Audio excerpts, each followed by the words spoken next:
So hello guys, welcome to my YouTube channel. आज मैं आपके साथ जो डिस्कस करने वाला हूँ वो एक स्टॉक ऐसा आपके साथ शेयर करूँगा जो मैंने स्पेशली दिवाली की अपनी मुहूर्त ट्रेडिंग के लिए पिक किया है। तो मुझे लगा कि मैं आपके साथ भी ये शेयर करूँ। तो जो स्टॉक मैंने पिक किया है उसका नाम है HAL, जिसको हम हिंदुस्तान एरोनॉटिक्स लिमिटेड भी बोलते हैं। फर्स्टली मैं आपको रीजंस दे देता हूँ। ये स्टॉक फंडामेंटली काफ़ी अच्छा लग रहा है। दूसरा, ये सेक्टर काफ़ी एक्साइटिंग है। इसमें बाकी प्लेयर्स भी अच्छा परफॉर्म कर रहे हैं और इस सेक्टर के ग्रोथ के आने वाले फ्यूचर में जो प्रॉस्पेक्ट्स हैं वो काफ़ी ब्राइट है। मैंने एक सर्च किया डिफेंस सेक्टर इंडिया के नाम से गूगल पे। तो जो टॉप 3 हेडलाइंस है वो एक बार देख लेते हैं। जो फर्स्ट हेडलाइन आती है वह self reliance in defence sector, secured borders are critical aspects for making India powerful nation. ये राजनाथ सिंह जी बोलते हैं। फिर राजनाथ सिंह जी ये भी बोलते हैं India should not rely on defence imports. Then एक जो थर्ड हेडलाइन है वो है what should be the next step as India moves to be defence exporter. तो ये तीन हेडलाइंस पढ़ के हमें ये तो समझ आ रहा था कि इंडिया अपना स्टांस शिफ्ट कर चुका है। नेट इंपोर्टर से वो अब एक्सपोर्टर की तरफ जाना चाहता है। मतलब डबल अपॉर्चुनिटीज़ हमारे पास हैं। एक तो हम जो इंपोर्ट कर रहे हैं उसको हम सब्सटीट्यूट करेंगे हम इंडिजिनस प्रोडक्ट से।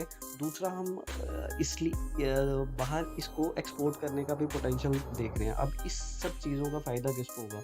ऐसी कंपनीज को होगा जो मैन्युफैक्चरिंग करी है डिफेंस इक्विपमेंट्स की। तो डिफेंस इक्विपमेंट्स की मैन्युफैक्चरिंग में सबसे बड़ा जो नाम निकल के आता है वो है HAL। और भी कुछ प्लेयर्स हैं जो इसमें ऑपरेट करते हैं, जैसे भारत डिफेंस है, भारत डायनेमिक्स है। बट मुझे HAL इसलिए अच्छा लग रहा है क्योंकि ये फंडामेंटली काफ़ी सही है। अब फंडामेंटली क्यों सही है ये भी मैं आपके साथ शेयर कर लेता हूँ। ये चार्ट है जो अभी आपकी स्क्रीन पे दिख रहा होगा। बट मैंने इसका फंडामेंटल भी एक एनालिसिस कर लेते हैं जल्दी से। सबसे पहले तो इसकी होल्डिंग चेक कर लेते हैं कि HAL की होल्डिंग किस किस के पास है, शेयर होल्डिंग पैटर्न। तो एज ऑन जून 2022 प्रमोटर के पास 75.15% है। प्रमोटर इसका एक this is a government owned company, तो प्रमोटर जो होल्डिंग है प्रेसिडेंट ऑफ इंडिया के नाम पे रहेंगी। तो 75.15% गवर्नमेंट ऑफ इंडिया के पास है। म्यूचुअल फंड्स इसको 7.37% ओन करते हैं। और अगर आप ट्रेंड देखोगे म्यूचुअल फंड्स का तो पिछले कुछ महीनों से म्यूचुअल फंड अपना स्टेक बढ़ा रहे हैं, except for the last quarter. अभी इस क्वार्टर के अभी जो होल्डिंग पैटर्न है वो आउट नहीं हुआ है। एक लास्ट क्वार्टर में उन्होंने थोड़ा सा डिक्रीज किया। और डोमेस्टिक इंस्टीट्यूशन 8.34 कर रहे हैं, फॉरेन इंस्टीट्यूशन 5.56 कर रहे हैं। और आप देखोगे कि सारी इंस्टीट्यूशनल होल्डिंग है, या तो प्रमोटर के पास है या तो इंस्टीट्यूशन के पास। अब रिटेल को भी एक बार चेक कर लेते हैं, रिटेल कितना जो है इसको ओन करता है।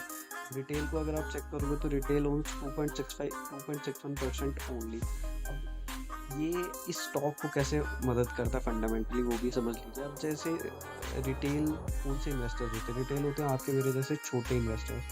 जो छोटे इन्वेस्टर्स हैं वो 2.61% ही ओन करते हैं हिंदुस्तान एरोनॉटिक्स लिमिटेड।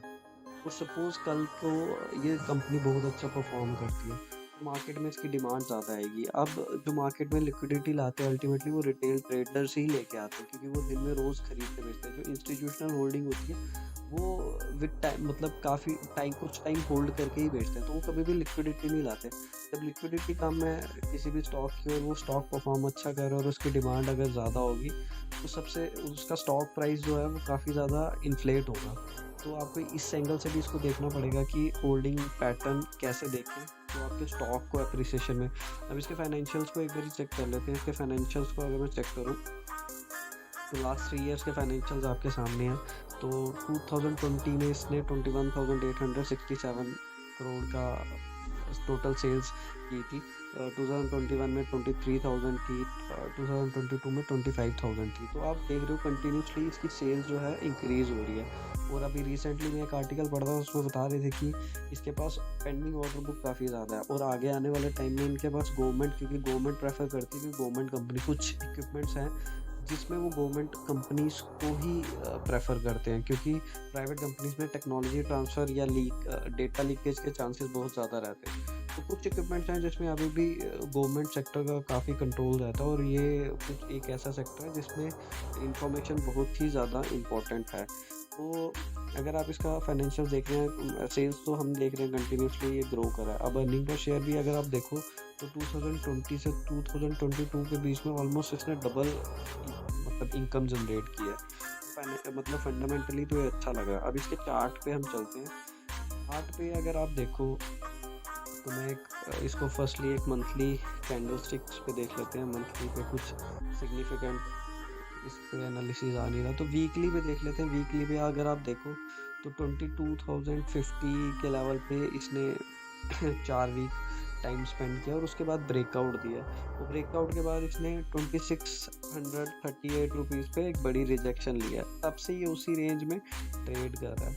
और अब इसको डेली टाइम फ्रेम पे देख लेते हैं। डेली टाइम फ्रेम में अगर आप देखो तो ये जो है कंटिन्यूसली ये इस लेवल को 22,050 लेवल को एक बारी टेस्ट कर चुका है। और इस पे पहले ब्रेकआउट देने से पहले काफ़ी, एक बार ही नहीं एक्चुअली 2 बारी ये टेस्ट कर चुका है। यहाँ पे अगर आप देखोगे तो इसने यहाँ से ब्रेकआउट दिया और फिर ये यहाँ पे आया 22,050 पे काफ़ी टाइम स्पेंड करके।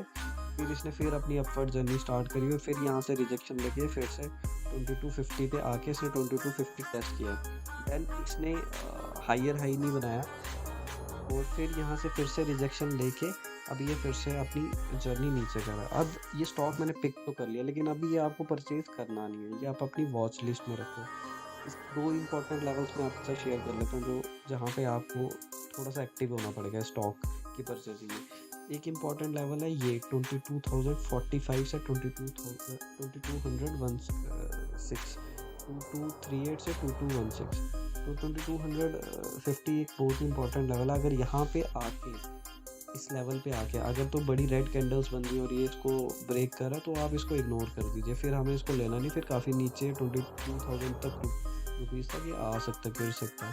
बट अगर ये इस लेवल पे जैसे यहाँ पे कैंडल स्टिक बना रहा है, अगर आप देखो यहाँ पे जो कैंडल स्टिक बना रहा है ये रिवर्सल का साइन होता है जब ये नीचे स्मॉल विक्स जो बनती है। अगर ऐसा कोई सिग्नल आता है तो आप इसको परचेज कर सकते हैं। दूसरा, अगर सपोज ये यहीं से रिवर्स होता है तो हम इसको टच नहीं करेंगे अनलेस और अनटिल ये जो ट्रेंड लाइन बन रही है यहाँ पे इसको ब्रीच करता है। इस ट्रेंड लाइन को ब्रीच करने पे हम स्मॉल क्वांटिटीज़ में ऐड कर सकते हैं और फिर फर्दर अगर ये 2500 ब्रीच करता है तो हम इसे और ऐड करेंगे।